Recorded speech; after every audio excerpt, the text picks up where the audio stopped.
Donc c'est très important de connaître aussi les accents en français. La plupart des ressources sur Internet, des vidéos, n'expliquent pas réellement les accents dans la langue française. On va voir maintenant quels sont les accents en français. Je vais tout expliquer, reste bien jusqu'à la fin de la vidéo.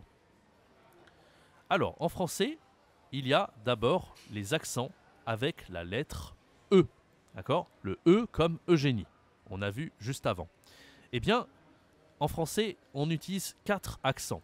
Un accent aigu, un accent grave, un accent circonflexe et un tréma. D'accord? Si tu utilises un accent différent d'un autre, ça va changer la prononciation de la lettre.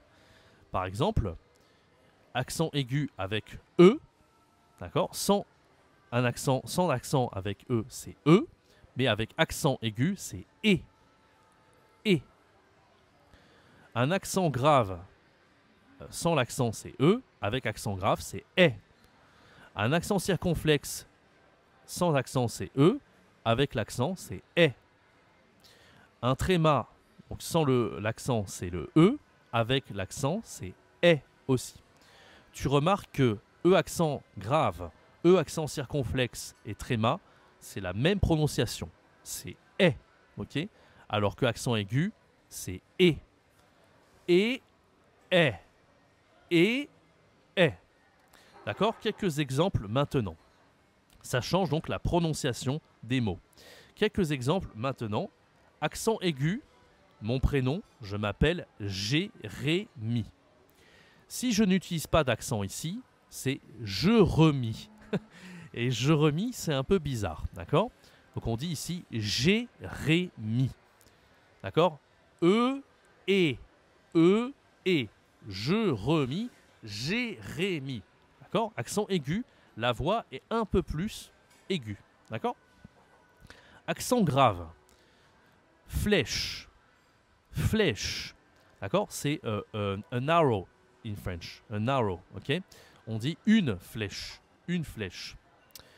Si je n'utilise pas l'accent grave ici, c'est fleuche. C'est très bizarre. Ça n'existe pas en français.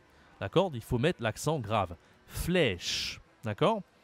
Accent circonflexe. Le verbe être en français. To be in French. D'accord? Et donc, on prononce comme un accent grave. Être. Être. Si je n'utilise pas l'accent circonflexe, c'est eutre. C'est bizarre, d'accord? Il faut utiliser l'accent circonflexe, ici. Être. Ici, comme l'accent grave. Le tréma. Alors, le tréma, un exemple, le mot Noël. Noël, d'accord? On utilise le E tréma. Même prononciation que l'accent grave. Noël. Noël. Not Noël, but Noël. That means Christmas in French. Noël. D'accord? Donc, la lettre la plus utilisée en français avec les accents, c'est la lettre E. D'accord? Mais il y a aussi d'autres voyelles qu'on utilise avec des accents. Ça, c'est très important. Alors, on va voir ensemble maintenant les différents accents avec les différentes voyelles. D'accord? Donc, on utilise des accents en français avec la lettre A, la lettre I, la lettre O et la lettre U. On n'utilise jamais d'accent avec la lettre Y. Ça n'existe pas en français. Donc, voyons les différentes possibilités avec le A accent. D'accord? Le A accent. Je vais mettre ma caméra ailleurs sur l'écran pour ne pas cacher tout ça. Alors, le A accent, on a par exemple A accent aigu versus A normal. Qu'est-ce que ça change? Le A accent aigu, c'est une préposition. On va dire par exemple, je suis à Paris. D'accord? I'm going to Paris. Oh, sorry, I'm here in Paris. Je suis à Paris. I'm here in Paris. Ok? La préposition à, on peut dire aussi je vais à Paris. I'm going to Paris. Je vais à Paris. Par contre, si je n'utilise pas la préposition avec à, c'est le verbe avoir. Par exemple, il a 10 ans. Il a 10 ans. He is 10 years old. He is 10 years old. Il a 10 ans. Elle a une mère. She has a mother. Elle a une mère. Ok, donc tu vois la différence. Si j'utilise un accent, ça change le sens du mot. Ici, c'est la préposition avec l'accent. Ici, c'est le verbe avoir. Le verbe to have. Il a 10 ans, elle a une mère. D'accord? A accent tréma, ça n'existe pas en français. C'est vraiment plus comme en allemand. En allemand, on utilise le A tréma. En français, ça n'existe pas. Ok? Le A accent circonflexe, ça change la prononciation et l'orthographe du mot. Par exemple, pâte versus pâte. Ok, ici on dit pâte, ici on dit pâte. La voix est un peu prolongée. Et ça change le sens du mot, évidemment. La pâte, c'est dog's leg, ok, la pâte. Mais si je dis les pâtes, ce sont les noodles, ok, les pâtes. Autre exemple, le château, the castle in French. On dit le château, ok. Le A est un peu plus prolongé quand il y a l'accent circonflexe. Ça change donc la prononciation du mot et parfois aussi le sens du mot. Voyons maintenant ensemble le I accent. Le I accent. Oh, pardon. Ok, je reviens dans la mind map. Ok. Donc, I accent. Alors, on a le I accent aigu. I accent aigu, par exemple, ça n'existe pas en français. Je pense que c'est plus en anglais, en espagnol qu'il y a le I accent aigu. En français, ça n'existe pas, malheureusement. Par contre, le I accent circonflexe, ça existe en français. Par exemple, on dit une île, an island, ok, une île. Voyons maintenant l'accent I tréma. Le I tréma, ça existe en français et ça va changer la prononciation et aussi le sens du mot. Par exemple, je peux dire en français le maïs, de corn, ok. Si je ne dis pas le i tréma, c'est le mais, ça n'existe pas en français, d'accord. Mais si je dis mais, c'est la préposition but en français. But, c'est mais, d'accord. Donc ça change vraiment la prononciation et le sens du mot, l'accent ici dans ce mot en français. Ok, donc par exemple, il y a aussi d'autres possibilités. Le prénom en français, Anaïs. C'est un prénom très populaire en français, Anaïs.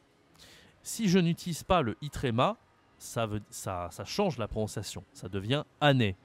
Ané, ça n'existe pas. Mais le AI en français, on dit est. Comme le E accent, accent circonflexe, ou le E accent grave. Encore la même prononciation, AI. Donc Ané, attention, ça n'existe pas. Mais si je ajoute le i tréma, ça devient Anaïs. D'accord? Anaïs, le prénom très populaire en français pour les femmes. L'exemple avec maïs, corn. Si je ne mets pas l'accent i, le i tréma, d'accord? Eh bien, ça devient mais, but in French. Mais si je rajoute le i tréma, ça devient le maïs, de corn in French. Ok? Voyons avec le O maintenant. Avec le O, on a donc O accent aigu et O accent grave. Ça n'existe pas en français. Je pense que ça existe en espagnol, mais en français, ce n'est pas possible. Ce n'est pas possible de voir le O accent aigu et le O accent grave. Voyons maintenant le O accent circonflexe. Eh bien, ça change la prononciation en français. Exemple, la côte d'Azur. Tu connais peut-être Azure Coast, la côte d'Azur. Ok ? Eh bien, c'est grâce à l'accent circonflexe, ici, qu'on dit la côte, côte. Si je ne mets pas l'accent circonflexe, ça devient côte d'Azur. Côte d'Azur, côte d'Azur. C'est différent, d'accord? Donc, côte, ça existe en français, ce n'est pas du tout la même chose. Un autre exemple ici, pomme, apple, ok? Pomme. Here we have, on a un accent différent. C'est le son O, O. Mais si je mets accent circonflexe, ça devient O, paume, d'accord? Et paume, ça existe, c'est un nom propre, un nom de restaurant en français, mais tu as aussi ici avec le AU. C'est la même prononciation que accent circonflexe avec le O. Et ça veut dire la paume de la main. Ok?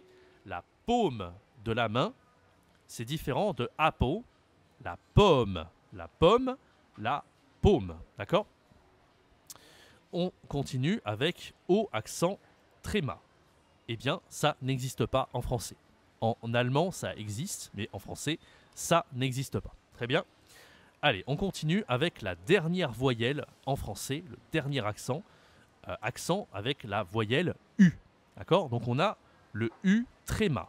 Ça existe en français, mais c'est très rare. Eh bien, ça change la prononciation. Par exemple, Emmaüs. Emmaüs, c'est un magasin très populaire en France, d'accord, pour acheter des vêtements. Et on dit Emmaüs. Emmaüs, d'accord? Si je n'utilise pas ici le U accent tréma, ça devient émo. Émo. Émo, ça n'existe pas. C'est bizarre, d'accord? Mais parce que, en fait, le AU, ça existe en français et ça se prononce O. D'accord? Donc c'est le son O en français. Mais si je rajoute un accent sur le U, on doit prononcer la lettre U. Je pense que tu comprends le principe. C'est exactement la même idée qu'avec tout à l'heure Anaïs et Année. Anaïs ici, Année. Parce que AI en français c'est est. Et bien ici c'est pareil. Avec AU c'est O, d'accord? Mais si je mets un accent sur le U, ça devient U en français. Très bien. U accent grave, ça n'existe pas en français. Dans d'autres langues, je pense, d'autres langues européennes, mais en français, ça n'existe pas. Voyons maintenant le U accent aigu. Ça existe, mais c'est très rare en français.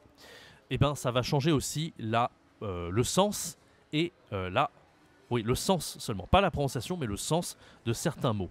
Par exemple, ici, on a le OU et versus le OU. C'est la même prononciation ici. On dit, d'accord? Attends, je zoome un peu. On dit OU et OU, d'accord? Mais ce n'est pas le même sens. Quand je n'utilise pas l'accent aigu sur le U, c'est or en anglais. Par exemple, tu aimes le thé ou le café. Je peux dire aussi, tu préfères, you prefer, tu préfères le thé ou le café. Ici, c'est le sens de or, d'accord? Tu préfères le thé ou le café. Mais je peux utiliser aussi ou avec le U accent aigu et ça devient where. Par exemple, où es-tu? Où es-tu? Where are you? Où es-tu? D'accord? Donc voilà, je t'ai expliqué tous les accents en français. J'espère que ça t'a plu. N'hésite pas à t'abonner et à laisser un bon pouce en l'air. Ça m'aide beaucoup, c'est une nouvelle chaîne YouTube. J'ai été très content de te faire cette vidéo sur la langue française. Et tous les jours, je vais te faire de nouveaux cours en français. N'hésite pas à me soutenir avec un pouce et à t'abonner à cette chaîne. À très bientôt, c'était Jérémy, ton professeur de français. Et ciao, bye bye.